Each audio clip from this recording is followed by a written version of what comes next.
It's time, everyone. It's time.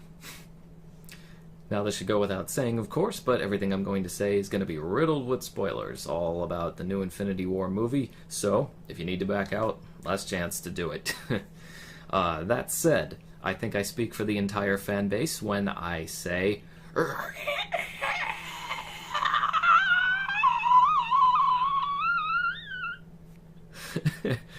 And that's it. That's the end. That's the end. Cut the review. It summed it all up. Okay, so wowie zowie and a half. What a ride that was. As I say, while cusping my signed Infinity Gauntlet issue. Oh, holy crap! I didn't think they'd do it, but they did it. They did it. Wow. You know, the first thing that I said and a lot of other people said was, how are you going to make an entire movie with such a large cast and somehow still make it A, coherent, B, still give it an effective story, and then C, actually keep everyone's interest that they'll want to keep watching these again after that, you know. Are we experiencing superhero fatigue? That's what they always say every single time before one of these makes even bigger sales than the last one, if Black Panther was any indication, and I'm sure that the sales of this one will also be. And I'm enjoying it. It's great seeing things that we all love get such a big share in the big piece of the pie out there, money-wise.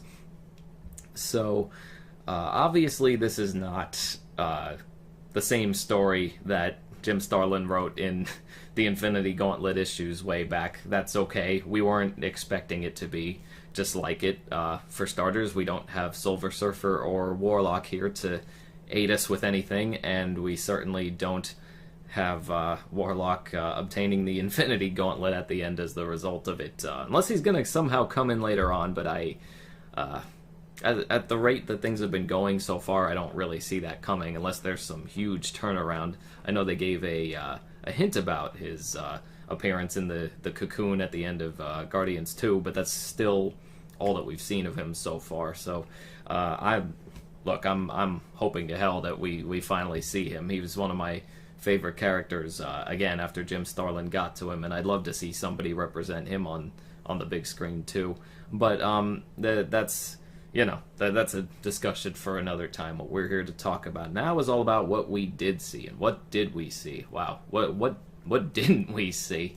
I mean, mishmashes of all of the heroes, but in their own little separate scenarios to keep things still focused enough that it wasn't just this big clash of everybody together, you know, butting heads all the time. It was actual plot-driven discussions. There was no time wasted with any scenes. Everything had a purpose, and it was overall done really well as a result of it. You know, obviously we're not building up all of these characters much anymore because we don't have to. We've done that with all of the other movies already. The only person we needed to build up any real characterization with this time was Thanos, and that's exactly what they did. And that's exactly what this movie was about. Thanos. His backstory, his origin, his motivations, all of it. Now again, slightly different motivations here. This time around, he's not trying to impress Death, the comic character Death, by wiping out half the population. He's just doing it because he actually believes this is the fix for the universe, to wipe out half of it. To solve all of the problems. You know, philosophical debates aside, it's still, I'll say what he was trying to do makes sense, whether we would agree it's a viable solution or not. I'm not in that group, but I know some people are. I've seen some of those Thanos did nothing wrong hashtags. I see you. I don't agree with you, but I see you. Overall, happy with some of the quick things they threw in, like Spidey's new outfit with the with Iron Man's little fixes to make it look more like the suit that he wore back in the Civil War comics. it was cool to see. The Iron Spider was the official name for it. It was a really, really cool looking costume. Peter didn't keep it long in the comics either. We'll see if he ever gets to keep it again after recent events. More on the ending later, though. I will say for its length, which is almost about 2.5 hours, actually, which is very, very long time for a movie like this, I was not bored at any point at all.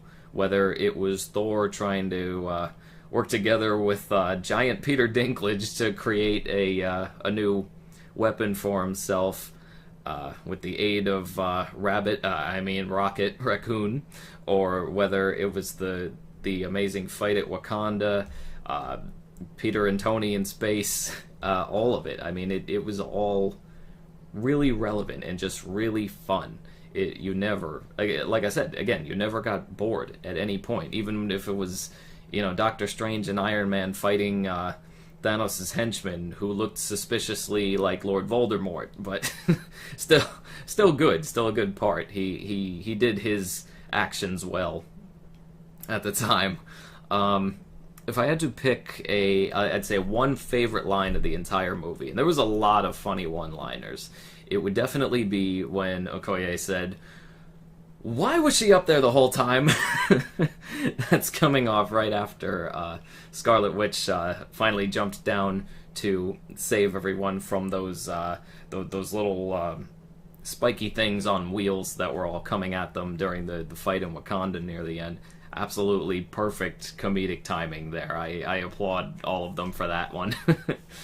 I was surprised to see that at no point at all, at no point in the entire movie, did Thanos use the word omnipotent. And he uses it so much in the comics. Oh my god, you could literally make a drinking game out of every time that word is used in the Infinity Gauntlet comic, and you would be so plastered by the end of it. It would be absolutely ridiculous. It's everywhere in it, and not one utterance of it. And we didn't even get to see him snap his fingers there at the end either. A little surprised at that motion, as horrifying as everything is. All of the set pieces were excellent. Again, I'll say timing was still an important factor too. Everything was still fleshed out enough in a way where you still feel like each character made some semblance of progress, whether it was forward or backwards. Obviously characters like Vision, it was quite the opposite of forwards, but that was obviously necessary since he was carrying one of the stones, and we all knew it was going to be something really, really awful. We all figured, oh, well, he's going to probably die as a result of it. Turns out, not only did he die as a result of it, he died twice as a result of it, because the first time, when they sacrificed him to prevent Thanos from making it, Thanos just flipped the time stone up, brought him back to life, ripped it out, killing him again, making the scene way more painful than it already was, to still accomplish his goal. Boy, was that a thing. Still a little disappointed with the way that we've seen the Hulk progress lately. After seeing him be, so silly in Ragnarok, I was kind of hoping that we would get to see him really come out a little stronger in those final moments again after watching him get pummeled in the beginning of the movie. That was that was kind of a shame. I'm hoping by the time that next year's movie rolls around, we can see him finally get back to his normal self again. It's an interesting dynamic going on with them. It was just, it was a not really very fulfilling end result for him, though I'm sure that was the intention anyway, so I can live with that, With all the good that we got from this, it's hard to find too many things to complain about. I was expecting to find it overblown, and somehow I still don't feel that way, so kudos to them for that. Most annoying, irksome thing, and again, I'm sure this was intentional, but oh my god, will we ever forgive Peter Quill? After what happened, will we ever really let it go? I mean, I know Doctor Strange is saying everything had to happen this way, but dude, Peter Parker was this close to getting that gauntlet off his hand. He had it at about this point. They just had him right at the cusp of it. But no, No, no, no, no, no. Peter decided, well, I'm gonna get angry about you killing Gamora right now and punch you and hit you in my fit of male testosterone rage right now, and basically just ruined everything, ruined all their chances of stopping him at that moment.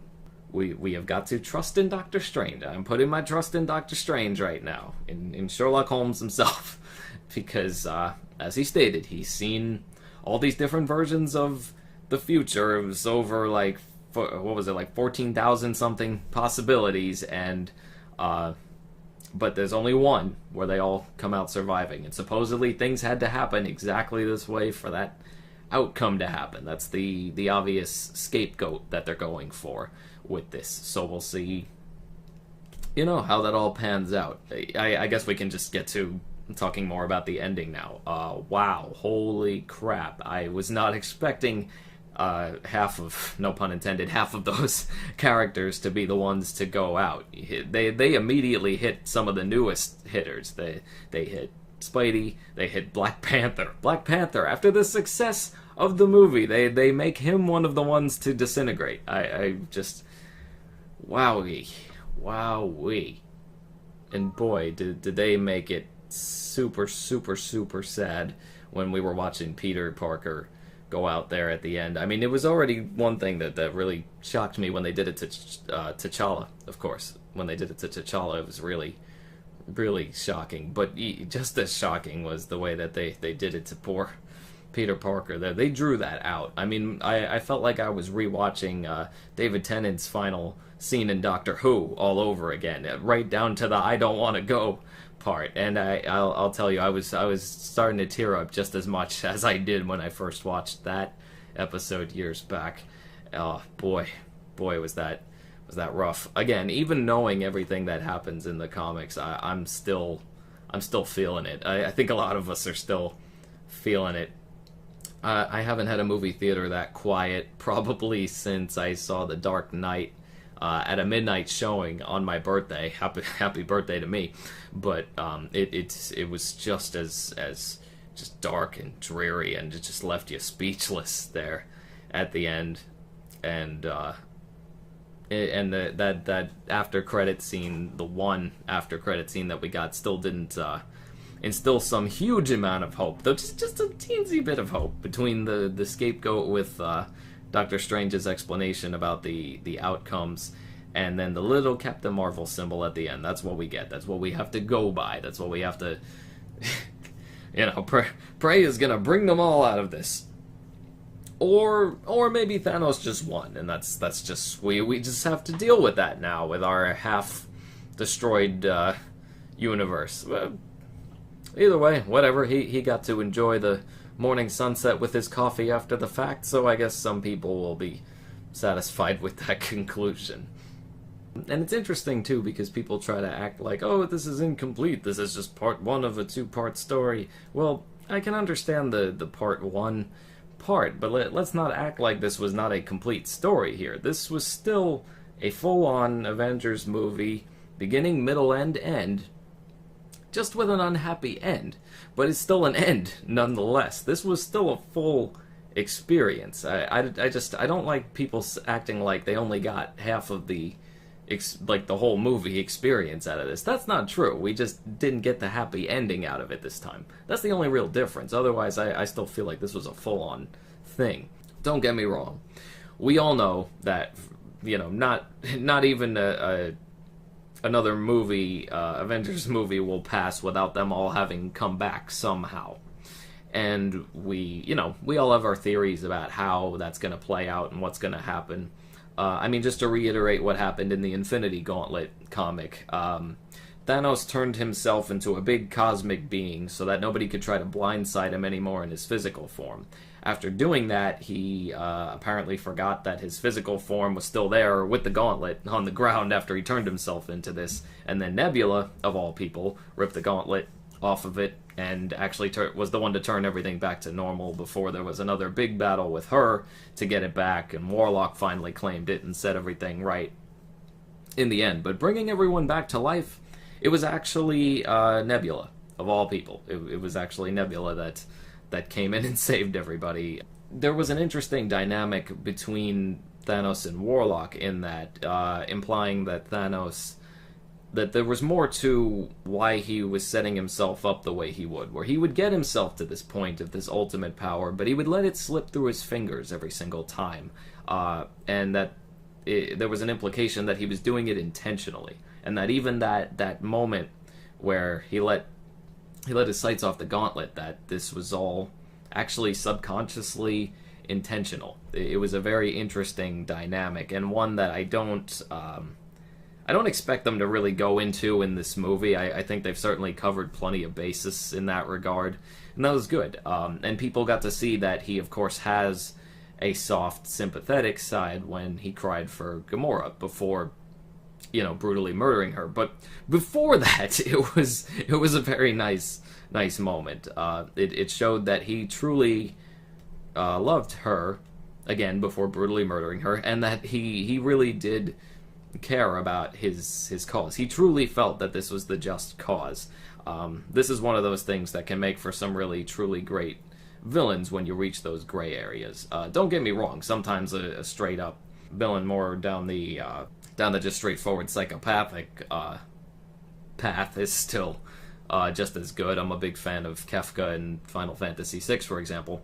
But in this case, Thanos' biggest strengths are, of course, his more human characteristics, and we really do get to see those on display here. He's not, just like in the comics, he's not just some giant brutish dude that you'd get from looking at pictures, but someone with a very interesting mindset, albeit a bit misguided and extreme, but still understandable enough. Maybe not Killmonger levels of relatable, but good. Very, very good. Sensible for all of his actions. Everything he did made sense in the context of the path that he was trying to take, and I was on board with that. Again, those bold choices of who they wiped away, though. Now, my prediction with all of that, and other people have said this with me too, I'm sure that a lot of people probably really feel this way, that the reason they're keeping a bunch of the original, what I'll call veteran Avengers alive in this, is because they themselves are probably going to end up making some kind of really big sacrifice to bring everybody else back, and then be a big send-off for them instead, because let's be honest, we know that people like Robert Downey have been trying to leave these movies for a pretty long time now. They've certainly done plenty of them, and it's, they wouldn't want to be locked in this forever. That's understandable. They've certainly been doing this longer than most people have been doing any kind of franchise like this at this point. I mean, think about it. Think about how many movies that we have made to get to this point already, and all the years that it's been building up. We've never seen anything like this in movie universes before. It's truly incredible. You could call this, I'm probably going to get flack for saying this, you could honestly call this like the Empire Strikes Back of the Marvel Universe. I can't think of it any other way. Just that sheer feeling of hopelessness. Again, all of that came rushing back to me, just like it was yesterday, just like I was, 8 years old watching that again. Unfortunately, I had the ending to that spoiled to me by my father, who I will probably never forgive for that, by the way. That's another story for another time, though I'm kind of getting mad thinking about it. Anyway, very, very good stuff. Thankfully, nobody spoiled anything about the movie before I came into it. And I have to say, I mean, I was so shocked. Even knowing everything that happens in the Infinity Gauntlet comics, I said to myself, there's no way that they're going to do this, wipe a bunch of people out, and then end the movie that way. That's exactly what they did, though. Very bold choice on the Kevin Feige's part. But I gotta hand it to him. When you're this successful, you can take risks like that, and they usually pay off. And in this case, I think it's safe to say they're going to pay off. We're all locked in again for another year now, thanks to their pretty brilliant, bold, risky decisions, and I'm all for it. Honestly, I'm more excited about this than I even thought I was going to be, and I've been loving all these movies up to this point. But I was wondering if the fatigue that everyone keeps talking about was going to set in. Still not we're locked in for another year. We got Ant-Man and Wasp coming in July, then we got Captain Marvel after that, and then this next Avengers movie, and then we'll see where we all go from here. I didn't realize how interesting that release schedule actually was until looking at it after the results of this movie. Then some things started to make sense. The obvious one being Captain Marvel, of course. It'll be interesting to see how Carol Danvers fits in with all of this now. I heard that Marvel will apparently still be in the movie, so I'm assuming they're going to do some kind of origin with him as the original Captain Marvel before the powers somehow find their way to Carol. Maybe they'll do it exactly like they did in the comics. Maybe they'll make it more like Green Lantern with Abin Sur. I mean, who knows? But the possibilities are endless, and I'm more excited than ever to see that too. Anything pertaining to the more cosmic storylines, I'm all for it. Jim Starlin's work to me was so inspirational. I was a huge fan of Captain Marvel after the Metamorphosis storyline, and all the way through the Infinity stories and all of Warlock, and just everything cosmic that he wrote. It was always so brilliant. So I'm so thrilled to be seeing movies now that are finally being based off of more of these concepts. It's like living in a dream. Who thought that we would come to this point? I mean, back when the first Iron Man movie came out, did anybody think we'd be at this point right now? I sure as hell did not. And I'm